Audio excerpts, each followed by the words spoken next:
और यूएसएसआर का विघटन हो गया, तो अमेरिका के सामने एक चैलेंज था कि एक नकली दुश्मन खड़ा किया जाए, क्योंकि अगर नकली दुश्मन खड़ा नहीं किया जाएगा तो युद्ध किसके खिलाफ लड़ा जाएगा। और हंटिंगटन की वो थ्योरी आप सब लोग जानते हैं, क्लैश ऑफ सिविलाइजेशन, उसमें कहा गया कि क्रिश्चियनिटी का एक दुश्मन बनाना पड़ेगा, और दुश्मन बनाया गया इस्लाम का।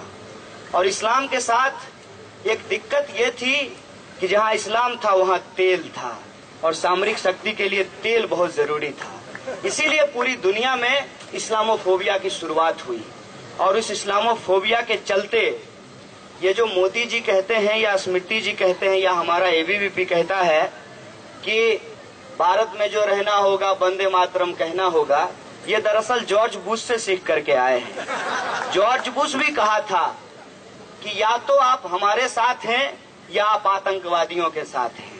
आजकल भी ये लोग कह रहे हैं कि या तो आप लोग देशभक्तों के साथ हैं, स्वघोषित देशभक्त, या देश के खिलाफ हैं। कौन तय करेगा कि देश क्या है और देश के पक्ष में क्या है और देश के विपक्ष में क्या है। जब हम संविधान का नाम लेते हैं तो इनको थोड़ी मिर्ची लगनी शुरू हो जाती है, लेकिन हम क्या करें, मिर्ची लगती है तो लगती है।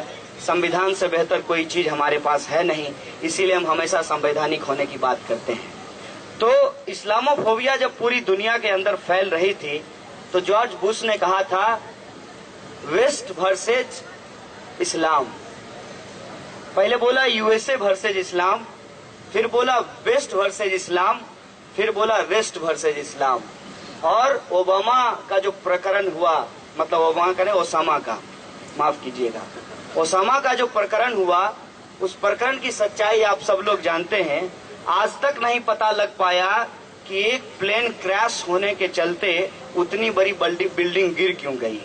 एक रिपोर्ट आया था, डॉक्यूमेंट्री भी मैंने यूट्यूब पे देखा, कि सिर्फ प्लेन क्रैश होने से उतनी बड़ी बिल्डिंग गिर नहीं सकती। वो बिल्डिंग गिरी नहीं, गिराई गई है। पहले उसको खड़ा किया गया यूएसएसआर के खिलाफ, फिर उसको मारा गया पूरी दुनिया को यूनाइट करने के लिए। ये इस तरीके से इस्तेमाल करते हैं धर्म का, जाति का, लोगों का और विचारधारा का। और आजकल ये इस्तेमाल करना चाहते हैं भगत सिंह का। लेकिन इनको हम बता दें कि भगत सिंह को इस्तेमाल करना इतना आसान नहीं है, क्योंकि जब तुम हिंदू राष्ट्र बनाना चाहते हो तो भगत सिंह को अपनाओगे कैसे, क्योंकि उन्होंने लिखा है मैं नास्तिक क्यों हूँ। तो किसी नास्तिक को अपना आइकन कैसे बना पाओगे? अगर बनाओगे तो फिर हिंदू राष्ट्र कैसे बनाओगे? ये इनकी दिक्कत है। इसीलिए ये भगत सिंह से प्रेम नहीं दिखा रहे हैं। भगत सिंह को जो मानने वाले लोग हैं ये उनके खिलाफ अपनी नफरत दिखा रहे हैं। इस बात को हमको समझना पड़ेगा। इसीलिए दोस्तों, जो यूनिटी की बात बार बार की जा रही है वो इसलिए की जा रही है कि ब्रेख्त ने कहा था कि कभी आपका नंबर भी आ सकता है। आज बिपिन चंद्रा निशाने पे हैं, कल को आप निशाने पे होंगे। इसीलिए डिफरेंसेस रखते हुए, असहमति रखते हुए इस बात पे सहमत होइए कि अगर इस तरीके के हस्तक्षेप को रोका नहीं गया यूनिवर्सिटी के अंदर। मंत्री जी, आज मैं एक चुटकुला सुन रहा था रेडियो मिर्ची पे, उसमें पूछा कि दिल्ली का तापमान कितना है, वो बोला 40 डिग्री। बोला शुक्र कीजिए 41 डिग्री नहीं है, अगर मंत्री जी के पास एक और डिग्री होती तो 41 डिग्री होती। तो मंत्री जी के पास खुद डिग्री नहीं है और वो क्या कर रहे हैं, प्रबुद्ध शिक्षकों को जो बेचारे पढ़ पढ़ करके अपना आंख खराब कर लिए लाइब्रेरी में, उनके बारे में डिग्री बांट रही है कि ये लोग इंटेलेक्चुअल टेररिस्ट हैं। कितना अच्छा शब्द दिया है इन्होंने। टेररिज्म से इनको बहुत प्रेम है, क्योंकि इनकी पूरी राजनीति टेररिज्म के इर्द गिर्द ही घूमती है। जॉर्ज बुश से ये ज्ञान लेकर के आए हैं। तो टेररिज्म शब्द को दरअसल ये महज शब्द नहीं है, एक खास कम्युनिटी के खिलाफ एक नफरत है, और वो साइकोलॉजी इसके पीछे काम करती है। आप ही बताइए, सच बताइएगा, यहां मत बताइए, घर पे जाकर के सोचिएगा रूम में, कि जब बोलता है कोई टेररिस्ट तो क्या चेहरा निकलता है आपके सामने? कभी प्रज्ञा ठाकुर का चेहरा आता है आपके दिमाग में? नहीं, कभी नहीं आएगा। कर्नल पुरोहित का चेहरा कभी नहीं आएगा। आपके दिमाग में क्या आता है? आपके दिमाग में एक दाढ़ी बढ़ाया हुआ लड़का जो कि जालीदार टोपी पहना हुआ है उसका चेहरा इमर्ज करेगा। हो सकता है कि ओसामा का चेहरा आपकी नजर में आ जाए, कसाब का चेहरा आपके नजर में आ जाए। इस तरीके से फैसिज्म आपकी साइकोलॉजी से खेलता है। और सच्चाई क्या है ये देख लीजिए, पूरे देश के अंदर तमाम बम ब्लास्ट के केस में इनोसेंट मुस्लिम यूथ को फंसाया गया और 14 साल 15 साल के बाद वो रिहा होकर के वापस आया। अभी कुछ दिन पहले तमाम केसेस में बहुत सारे लोग निकले हैं और इनके लोग जहां फंसते हैं वहां फाइल गायब हो जाती है।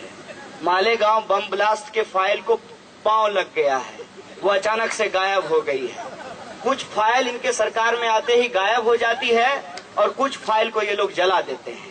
आपको मालूम होगा कि जब ये नई सरकार आई तो बहुत सारे फाइल को ये कह करके जला दिया गया कि ये बेकार फाइल है, इसको रखने में दिक्कत हो रही है।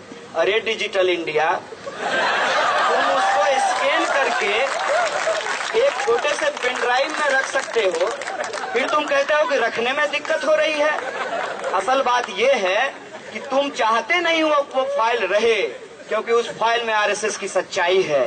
इनको बड़ा प्रेम उमड़ रहा है सुभाष चंद्र बोस से। आजकल सुभाष चंद्र बोस को बहुत प्रेम से ये नाम ले रहे हैं।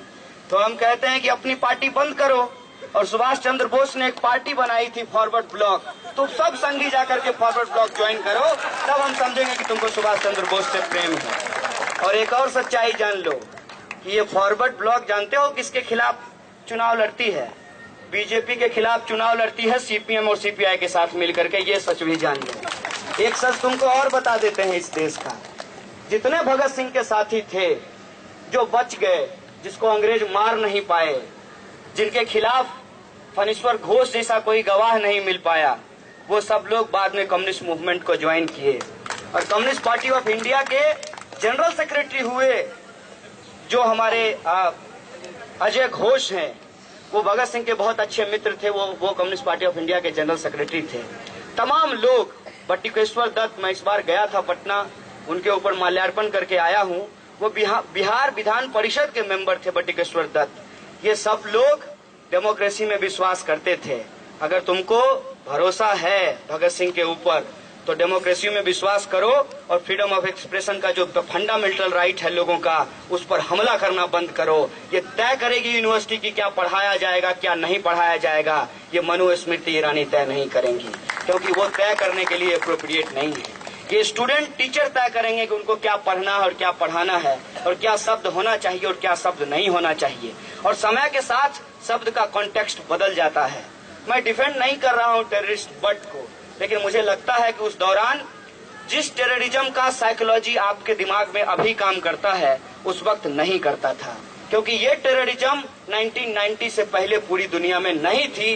जिस टेररिज्म को लेकर के आज इतना बड़ा पॉलिटिक्स हमारे सामने खड़ा किया जा रहा है, इस्लामोफोबिया पूरी दुनिया में नहीं थी, जिसको लेकर के आतंकवाद को इतना बड़ा मुद्दा बनाया जा रहा है।